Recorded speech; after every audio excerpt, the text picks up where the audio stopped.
नमस्कार दोस्तों, स्वागत है आपका अपने YouTube चैनल फ्यूचर करियर पे। जैसा कि आप लोगों को पता है, मैं अभिषेक कुमार आप लोगों को फिजिक्स पढ़ा रहा हूँ फ्यूचर करियर पे। तो मेरे पहले वीडियो में मैं आप लोगों को सिलेबस बता चुका हूँ। According to your syllabus, your first chapter is reflection of light. आपके सिलेबस के अनुसार आपका पहला चैप्टर प्रकाश का परावर्तन है। प्रकाश का परावर्तन, इनको जानने से पहले हमको प्रकाश के बारे में जानना जरूरी है। तो आइए मैं आपको प्रकाश के बारे में बताता हूँ कुछ, तब मैं आपको प्रकाश का परावर्तन बताऊंगा। प्रकाश क्या है? What is light? प्रकाश क्या है? प्रकाश वह माध्यम है जिसकी सहायता से हम वस्तुओं को देखते हैं। प्रकाश एक माध्यम है जिसकी सहायता से हम वस्तु को देखते हैं। अगर प्रकाश नहीं रहेगा तो हम वस्तु को नहीं देख पाएंगे। वास्तव में जब प्रकाश किसी वस्तु से टकराकर पुनः हमारी आंखों तक आती है, तब हम किसी वस्तु को देख पाते हैं। आंख की सहायता से देखते हैं। बिना प्रकाश के हम वस्तु को देख ही नहीं सकते। जैसे रात में हम किसी वस्तु को नहीं देख सकते हैं, क्योंकि वहां प्रकाश की अनुपस्थिति रहती है। तो किसी वस्तु को देखने के लिए हमको प्रकाश की आवश्यकता है। इसीलिए कहा गया है प्रकाश वो माध्यम है जिसकी सहायता से हम वस्तुओं को देखते हैं। चलिए अब प्रकाश के बारे में जानते हैं। न्यूटन, आप लोग तो जानते होंगे, न्यूटन एक वैज्ञानिक है। न्यूटन ने कहा कि प्रकाश जो है कणों से मिलकर बना है, जिन्हें कणिका कहते हैं। यानी कि न्यूटन के अनुसार प्रकाश कणों से मिलकर बना है, जिन्हें कणिका कहा जाता है। ये न्यूटन ने कहा। लेकिन प्रकाश वैद्युत प्रभाव द्वारा कण गुण को सिद्ध किया गया, जिसके लिए आइंस्टीन को 1922 ईस्वी में नोबेल पुरस्कार से सम्मानित किया गया। अर्थात न्यूटन ने कहा कि प्रकाश कणों से मिलकर बना है, जिन्हें कणिका कहते हैं, लेकिन उन्होंने ये बात साबित नहीं कर पाई। तब जाके आइंस्टीन नामक वैज्ञानिक ने प्रकाश को वैद्युत प्रभाव द्वारा सिद्ध किया कि प्रकाश जो है कण है। इसी तरह हाइजेन नामक वैज्ञानिक ने कहा कि प्रकाश कण नहीं, प्रकाश तरंग है। हाइजेन ने कहा प्रकाश कण नहीं, प्रकाश तरंग है। लेकिन इन्होंने भी इस बात को साबित नहीं कर पाया। तब यंग नामक वैज्ञानिक ने व्यतिकरण की सहायता से तरंग गुण को साबित किया।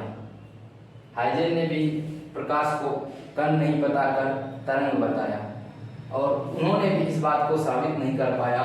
तब दूसरे वैज्ञानिक यानी कि यंग नामक वैज्ञानिक ने व्यतिकरण की सहायता से तरंग गुण को साबित किया गया।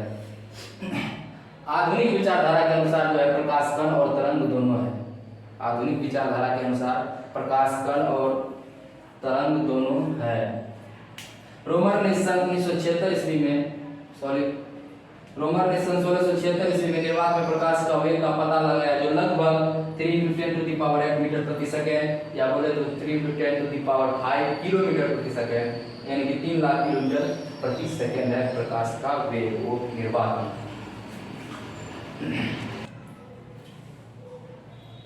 रोमर ने सन 1676 ईस्वी में निर्वात में प्रकाश का वेग का पता लगाया था, जो लगभग 3×10⁸ मीटर प्रति सेकेंड। मीटर में हो तो 10⁸ और किलोमीटर में हो तो 10⁵। इसको हम 3 लाख किलोमीटर प्रति सेकेंड बोलते हैं आमतौर पर। तो चलिए हम लोग प्रकाश के बारे में थोड़ा जान गए। ये आप लोग के सिलेबस में नहीं है। ये जो मैंने आपको बताया ये आप लोग के सिलेबस में नहीं है। ये आप जब आगे कॉम्पिटिटिव का तैयारी कीजिएगा तब वहाँ पे ये पढ़ने को मिलेगा। लेकिन मैं प्रकाश के बारे में बता रहा था तो सोचा कि कुछ बता दो, बेसिक जानकारी हो जाएंगे। चलिए हम लोग चलते हैं आगे प्रकाश के बारे में और कुछ जानकारी।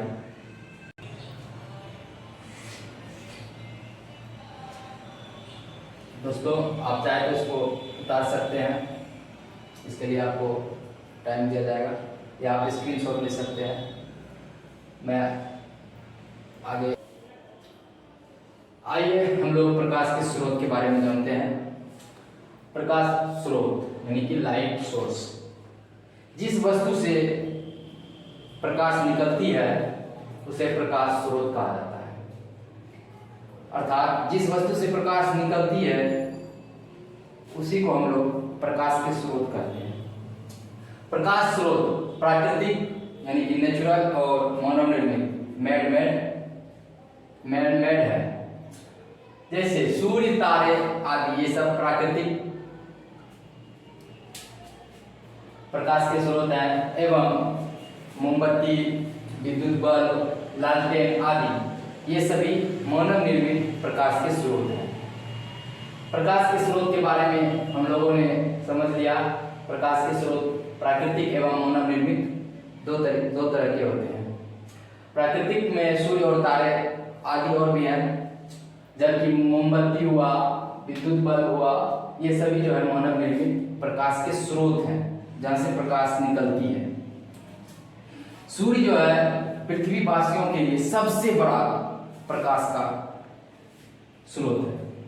प्रकाश के जितने भी स्रोत हैं उनमें अन्य प्रकार की विभिन्न ऊर्जाओं को प्रकाश ऊर्जा में बदला जाता है। जैसे लालटेन जो है मानव निर्मित प्रकाश का स्रोत है। लालटेन जो है रासायनिक ऊर्जा को प्रकाश ऊर्जा में बदलती है, और विद्युत बल्ब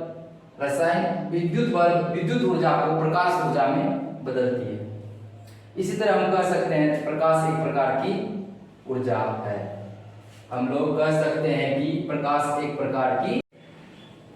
आइए दोस्तों हम लोग पढ़ते हैं प्रदीप्त एवं अप्रदीप्त वस्तुओं के बारे में। वे वस्तुएं जो प्रकाश उत्सर्जित करता है प्रदीप्त या दीप्तिमान यानी कि लुमिनस कहलाती है। वे वस्तुएं जो प्रकाश उत्सर्जित करता है प्रदीप्त या दीप्तिमान लुमिनस कहलाती है। प्रदीप्त वस्तुएं को ही दीप्तिमान कहा जाता है, दोनों एक ही है। जैसे सूर्य, तारे, बिजली का बल्ब, लालटेन जितने भी हैं जो प्रकाश को उत्सर्जित करता है सभी प्रदीप्त कहलाती है। वे वस्तुएं जो प्रकाश को उत्सर्जित नहीं करता वो अप्रदीप्त कहलाता है। जैसे उसे इंग्लिश में नॉन लुमिनस कहते हैं।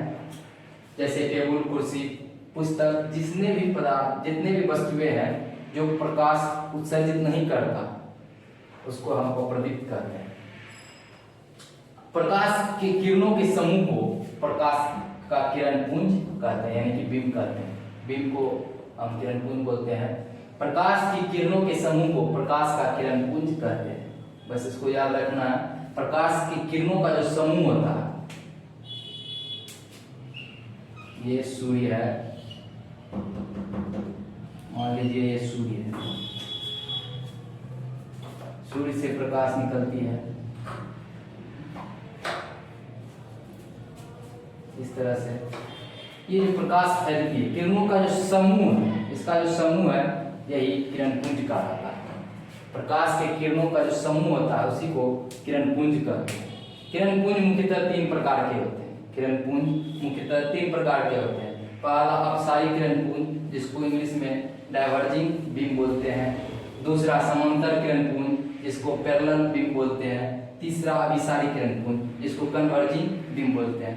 तो दोस्तों आपको पता चल गया होगा कि किरण पुंज मुख्यतः 3 प्रकार के होते हैं, अपसारी, समांतर एवं अभिसारी। इसको अंग्रेजी में डाइवर्जिंग, पैरेलल एवं कन्वर्जिंग बोला जाता है। आइए दोस्तों हम आपको ये अपसारी एवं अभिसारी एवं समांतर तीनों को फिगर के माध्यम से इसका परिभाषा मैं आप लोगों को बता रहा हूँ फिगर के माध्यम से। अपसारी किरण पुंज, समांतर किरण पुंज, अभिसारी किरण पुंज। आप लोगों को मैं बता दूं, ये जो फिगर है, एक बिंदु स्रोत से प्रकाश फैल जाती है। ये प्रकाश स्रोत है, यहाँ से प्रकाश फैल जाती है। इस तरह के किरण पुंज को अपसारी किरण पुंज कहा जाता है। ये प्रकाश किरण एक दूसरे के समांतर है, इसलिए इसे समांतर किरण पुंज कहा जाता है। और ये प्रकाश एक बिंदु पर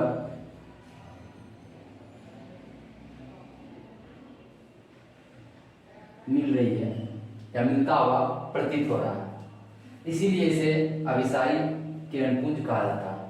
तो इसी से, इस फिगर से आप लोगों को डिफिनेशन मिल जाएगा कि एक बिंदु स्रोत से जब प्रकाश निकलती है और फैल जाती है तो उसको हम लोग अपसारी किरणपुंज कहते हैं। दूसरा, जब प्रकाश की किरण समांतर चलती है, एक दूसरे के समांतर रहती है, तो उसे हम समांतर किरणपुंज कहते हैं। और तीसरा, जब प्रकाश एक बिंदु पर मिलती है या मिलती हुई प्रतीत होती है तो उसे हम लोग अभिसारी किरणपुंज कहते हैं।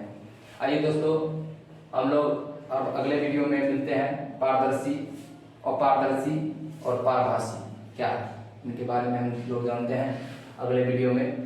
धन्यवाद, स्वागत है आपका अपने YouTube चैनल फ्यूचर के लिए।